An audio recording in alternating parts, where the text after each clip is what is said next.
নয়। এই দুঃখ, কষ্ট, বিপদ আমাদের কোমরকে সোজা করে, আমাদের পায়ের মাটিকে শক্ত করে। চিল্লায় বলেন ঠিক কিনা? প্রতিকূল পরিবেশে কিভাবে বাঁচতে হয় এই দুঃখ কষ্ট আমাদেরকে শিখায়। এজন্য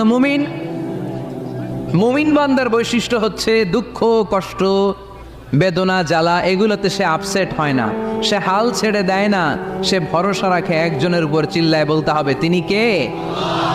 কারণ মুমিন জানে রাত্রি যত গভীর হয় অন্ধকার তমানিসা ভেদ করে সুবহে সাদিক হয়।